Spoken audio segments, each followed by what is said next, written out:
Hello, Lumineers! It is time to take a rest from your quest and check on into the Lorekeeper's Inn. I'm your host, Katie, and today we're just relaxing and we're talking about the very first Disney Lorcana Challenge World Championship and what's next. Like many people, I was very tuned in this weekend and watching every minute because this is what we've been waiting for. I think anybody that has been tuned into the competitive Disney Lorcana scene definitely wanted to see how this all played out on the world stage. And I'll start with a positive.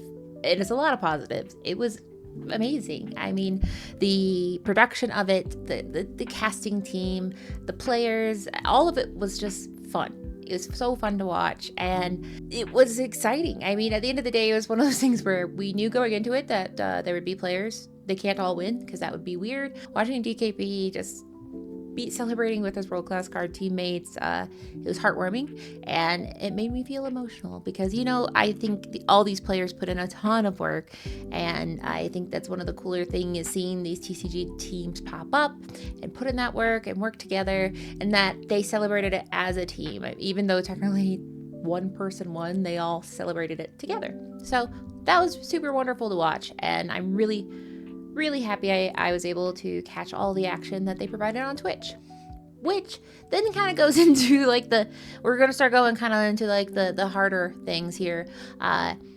It looked really fun, and I, like many people, wanted to go to see the World's Championship.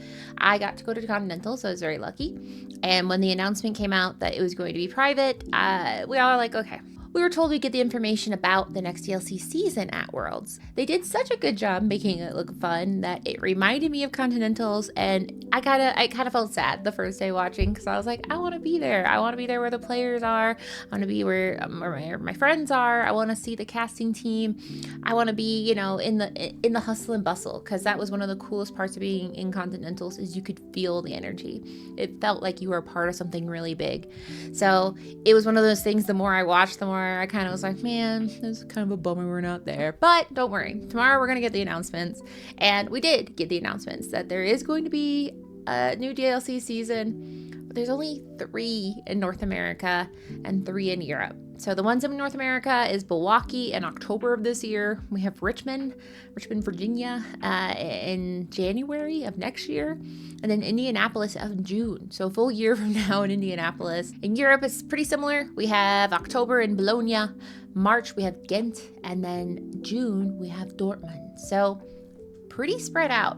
And the pros of it is as many people have pointed out, we have the whole season ahead of us. So it's not something like last season where we're like, I wonder what's going to happen next. I wonder if I'll be able to go. Going into this season, or rather as the season wrapped up, we knew that the events had sold out. We knew that it was very successful. So I anticipated possibly just the same amount of events, but I did not anticipate less. And I think one of the things that's been hard is that people have been debating how you should feel about that. And at the end of the day, you're going to feel how you feel about it. I think one of the things I've loved about Disney Lorcana, and one of the things I made this channel for, is that there's no right way to enjoy the game. If you like playing competitively, if you like collecting, if you like League, they're all valid. Which means if you're somebody that likes to go to challenges, I don't think it's fair to tell somebody that they shouldn't, or rather that, well, now you get to travel the world, because as many people can attest who looked at their bank account today, traveling the world is not something that's really easy to do. We might, as people, be able to pick one and go to that, but that also means it's going to be at the cost of probably some kind of other family trip or some other expense that would be normally in your budget. So it's difficult. Basically, from the outside perspective, it kind of looks like they said we have a pool of DLCs we can have, and we need to spread it out throughout the globe. I think that's the question for me, is why it's a sharing issue, because to me, these events, while I understand they cost money, it is a TCG. So from my mind, it is one of those things where I don't want to say they're printing money, but it is cardboard. These aren't cash tournaments. So the prizes themselves don't necessarily cost money. Rather, they do, but you get what I'm saying. They're not like 10Ks, things like that. So it's hard. I think when people argue that, well, we want to share tournaments with the rest of the world, I kind of would then argue, is it a limited resource? And so those are the questions I'm hoping get answered over the next few weeks is it something where we really do want to limit the number per continent? And then if so, is there going to be something else? Because set champs, it's very, very, very different than a DLC if you've been to one. I mean, a DLC is kind of like a convention. It felt more akin to like an anime convention or Comic-Con kind of thing, whereas everybody just getting together and sharing and enjoying it the way they like to enjoy the game. So I feel like there's a gap, between what we enjoyed and what we were wanting and what is going to happen. And at the end of the day, I hope we get some explanation, because what I've seen is just people fighting on the internet, and that's kind of a bummer, because if you're sad, you should feel bummed out. And if you don't care, then you shouldn't be upset that somebody else cares. So I think they're kind of fighting about whether it's okay to be disappointed or not is kind of misplaced energy. You should allow yourself to feel sad. You shouldn't convince somebody else they should be sad, but at the same time, if you see someone who's like, man, I really liked going to those, maybe just say, yeah, I can see why you'd be disappointed, because now they are spread out, where even if you can go to all the ones in North America, they are going to be several months apart. I mean, we're looking between January to June, there is no event. And we were very, very spoiled. I'll say that we were spoiled the first season, but I don't think it's wrong to want that same thing, because a lot of people enjoyed it, including myself. I was only able to go to Texas and to Nationals, and it was awesome. And this year I made goal for myself to go to 2. I also made a goal to go to the one in England, which I won't, because there isn't one in England this year. And then you might say, well, what about the third-party events? And I don't know. I think one of the things that people forget is the DLCs are very special because they are run by Disney. It's a different type of tournament. The prizes, it's not a prize wall where I can get, just some booster box. I could get limited merch that you can only get there. And as a Disney collector, that was appealing to me. That is part of it. I can go to these other third-party conventions, and I will go to them. However, they will not replace a DLC just by the nature of they are not sponsored by Disney or Ravensburger, and that's what I liked. That's part of the magic, that's part of the polish, and I understand that's probably what led to some of the logistical complications.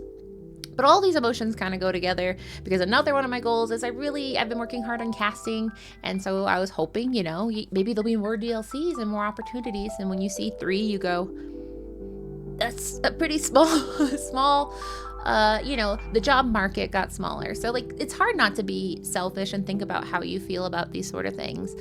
So if you are somebody that wants to qualify, there's less opportunities. Rather, if you want to qualify for nationals or to be a contender, to be the next DKP, you have less chances locally. Once again, I know you can get on a plane and go to Europe and go to Asian countries, and it's just that is a big undertaking. It's expensive to just go to Texas, for example. Even if the plane tickets are $300 round trip, you get a nice cheap airline ticket, and the hotel is like $150, $200 a night, and then food. I mean, it ends up being like $1,000 just to go to a local one. So international, you're going to be seeing those numbers increase. So I just think it's a lot when you look at somebody and say, well, don't worry, it's not that expensive, because all of these are going to cost money to go to. So it's tough. The point of this video isn't really news. Everybody kind of knows this right now, but it's just kind of to share my own feelings and to hopefully let other people know that, I think it is okay to feel sad, because if you were looking forward to something and it doesn't end up happening the way you thought, that's just natural. Obviously, don't go cyberbully somebody. I think that goes without saying for anything on the internet. If you're upset, don't go bully somebody. But I think sometimes telling somebody to get over it is its own type of bullying. It's kind of like when Hiram got banned and people said, just play a different deck. You can be sad. You built that deck and you like that deck. Adjudicating the validity of someone being sad, I just think you never really win, and it just makes both people feel bad, because you feel like you're like, well, I told you why you should be happy. The other person feels kind of like, what do you want from me? I feel this way. I do think that, it was kind of the I would say the 1-2 punch. I don't know how many punches it was where, we had nationals, we waited to hear about Worlds, we found out Worlds was going to be private, then Worlds was really good, and that made it worse. I know that sounds terrible saying Worlds being good made it worse, but it did a little bit, because watching how fun that looked, and then knowing at best I can maybe get a taste of it in October in Milwaukee, if I can get a ticket, it's like, it feels bad. And then there's also that thing where they haven't guaranteed that nationals will be open or Worlds will be open. So there's just so many unanswered questions. And I think that naturally we want, as fans, information. And I think it's accepting that we won't get those answers, because a lot of it are business decisions. It's complicated, and it's probably not stuff that people want to talk about. All of us work at a job, and none of us ever want to go up to a customer and say, hey, this is exactly what's going on back there, because for a lot of reasons, it's none of their business. But as a consumer, we want to be part of the decision process, because we are not only a consumer, but we're a community. And the community, unfortunately, we really like each other, and we like seeing each other. And we will keep finding ways to make that magic. It's hard to replicate what the feeling of a DLC was, and it's hard to replicate being at Nationals or at Disney World. That's just a special thing, that part of the reason people really like Disney Lorcana is the Disney. So all that to say, I'm processing it still, and I think a lot of people are, where it did kind of take some kind of wind out of the sails of being excited about Worlds, but that, I'll end on a happy note, was great. It was wonderful. It was inspiring. And when I share that I'm upset, and I like to believe that when a lot of other people share their upset, it's not that some people might be mad. I don't know what emotion really, the negative emotion. It's because we really like the game. I like it very, very, very much. I want to play this game for as many years as possible. So I hope that also comes across, that when I say I'm sad, it's not because I think somebody did something wrong, or that it's something that people need to go, call their senator about. But I think it's a valid emotion, and I think it's okay to sit with it. And I do know the community is very scrappy. We have these fan events and all these beautiful things that pop up organically. But I do think there will always be that love of the magic that we experienced at the DLCs this year. So here's hoping there is some kind of, patch between the big DLCs and the set champs. I don't know what that will be. They haven't hinted at it in any regard, so I don't want that to be something I'm like, maybe, because there's no hint that that's coming, but that would help. In the meantime, I'm going to be fighting to get to Milwaukee. I like cheese, so, and that's another thing, is the geographicness of it, that it's all kind of in this little part of the country where, I think many people I think even Ed Chu mentioned when he was on the Illuminateers that it's cool to get a chance to travel. Milwaukee and Indianapolis and Richmond weren't on my list, but they are now. And I think it's, it's what we make of it. And here's hoping that the championship is open, and that it's just going to be bigger and better. And that I hope that the team at Ravensburger and the team at Disney realizes that people just want to be part of the magic. That's as simple as it seems to be. I mean, I know there's people who want to win, obviously. So there's two sides of the coin. I'm not going to say that people just want to be in the room where it happens. But for me, I want to be in the room where it happens. I want to watch the win. I want to hear the gasps and the cheers. So I'm hoping that, we learn a little bit more about the why. And maybe this is the future. Maybe it is. There are 3 a year. And if that's the case, I hope that the next phase is finding out, well, then how are we going to make the most of those 3? Is it going to be kind of like a convention? Is it going to be like the fan events they mentioned at D23? It was in 2024 they announced that they'd have fan events, and we haven't heard anything about that. So maybe it's going to be a big thing. The challenges are going to be events, and they'll encourage people to come and enjoy the game in all sorts of ways.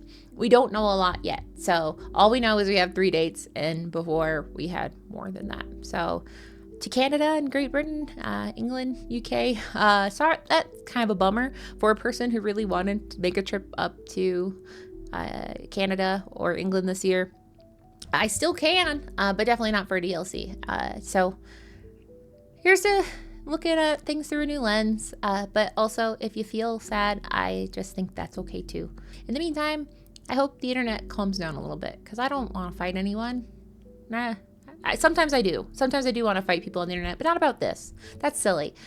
If you feel sad, you feel sad. If you don't, if this doesn't bother you, then that's awesome. That's really cool. It doesn't bother you. So in the meantime, I will be tuned in to all the fun events coming up, and I hope you follow along on the journey, because this has been one of the most magical journeys I've had as a person, is being a part of this community. So any sadness I have is just truly coming from a place of, I want as much as I can, as often as I can, to indulge in this hobby of ours.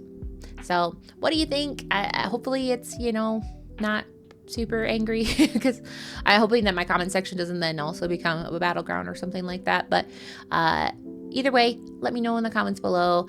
Also, if you want to like or subscribe, I'll never say no to that, because that helps me, and I look forward to talking more about the game. There's lots of exciting things coming up. Rotation is just around the corner, and we are in a whole new meta, a whole new world of what to expect with the game. Here's to the next chapter, and remember, there is always more room at the inn. And if you don't know where to find us, just take the second start of the right exit and head straight on till morning.